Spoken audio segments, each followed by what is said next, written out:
off we go to work this morning. We are in Kahatu near Nelson. We're doing farm work and it is so much fun.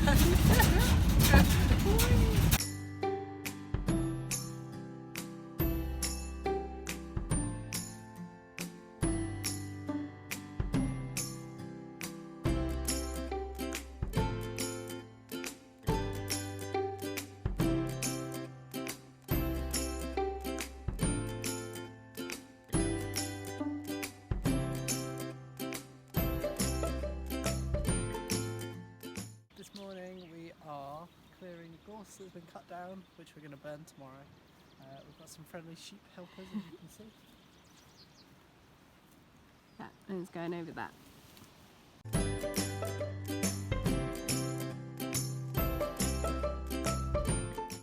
We're all finished for the day.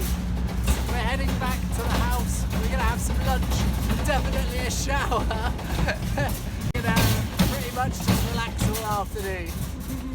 Good fun. It was good fun. I really enjoyed that. It was hard work, but it was really, really fun. And we cleared loads. Hopefully Kenny's got some footage of how much we cleared. But yeah, it's cool. It's conservation work, so it's like, even though it's hard work, you know, you feel like you're doing something good, which I'm a big fan of.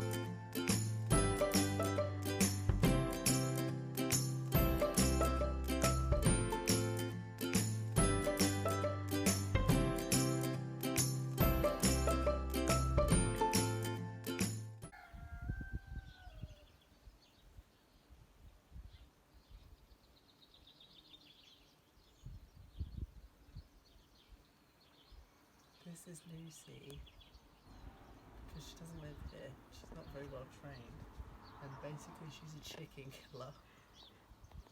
You wouldn't think it. With his little puppy face, but she is a cold-blooded murderer, and that's why she has to be restrained. She's looking pretty happy. You get one more.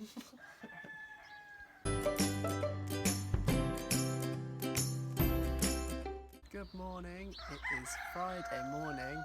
We are up bright and early. Hello Luca.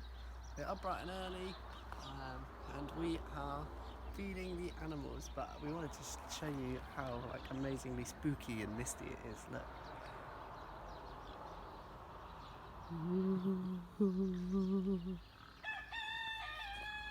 So let's go and feed some piggies. Have you ever seen anything so spooky and macabre?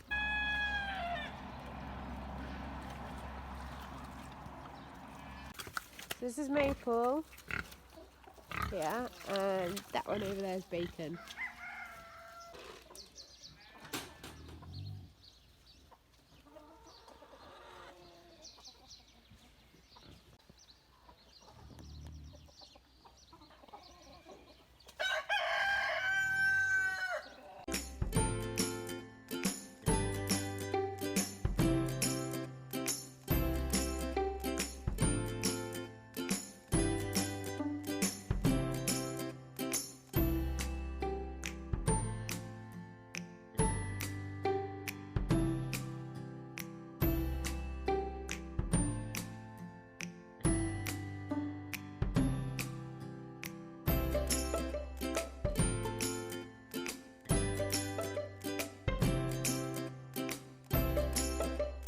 Here I am in the back of the ute, as the locals say. Wow, it's like Michael Palin-esque.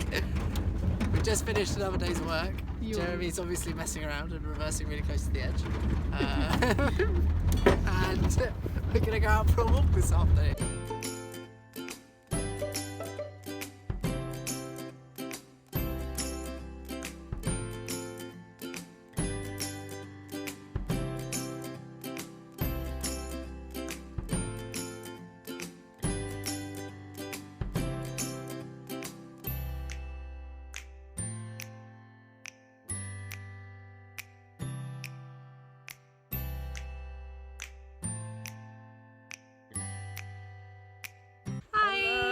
This afternoon we are going for a walk around one of the tracks that is near where we're staying.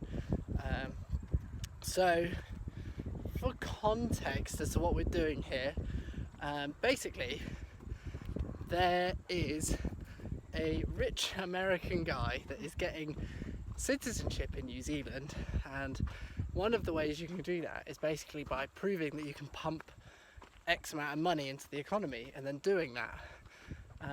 And one of the ways he's doing this is by building this insane luxury lodge, which we've been working at. But it also requires like other things as part of the lodge building. And Jeremy, one of the hosts we're staying with, is kind of overseeing the overall project and like the conservation element. So some of what we've been doing is cutting gorse. Done that for about 3 days, so that they can replant native. Look at that, just like insane background landscape. Look at it, it's amazing, isn't it? Yeah, there's replanting native trees is part of what they do. You're right. Oh, there is a dead thing ahead of us. Okay, I'm gonna refilm this in a second once we've negotiated this dead thing. Sorry about that. Where was I? What was I saying, my love? Jeremy? Yeah, so we have been helping out with we're doing gorse clearing. Today we were sort of weeding around the lodge. The lodge is insane. Like, it's about 100 plus meters from one side of it to the other. If you wanted to stay in it, it would cost you 12,000 New Zealand dollars, $12,500 a night. And it's a minimum of a 3-night stay. So what's that, like So that is about 7k in real money. So that's nice. 3 nights would equate to £21,000. So that's the sort of level of wealth we're talking. It's Oh, you can already start pretty insane. I'm going to flip the camera around so you can see it and the mountain in the background. As you can see, I'll zoom it in a little bit. That's kind of the construction here. I know it's not great, but the natural bush kind of hides it quite well. Which is good because it's kind of a monstrosity. It is like, I'm sure it'll be insane inside of it, but like the outside does. It's not what I would go for if I was building a multi-million-pound lodge in the middle of nowhere, but you know, that's fair enough, I guess. This is like the view of the walk. But yeah, that's what we've been up to this week, because it's Friday afternoon.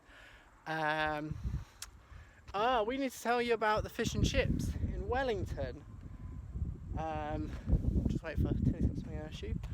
It was my sock.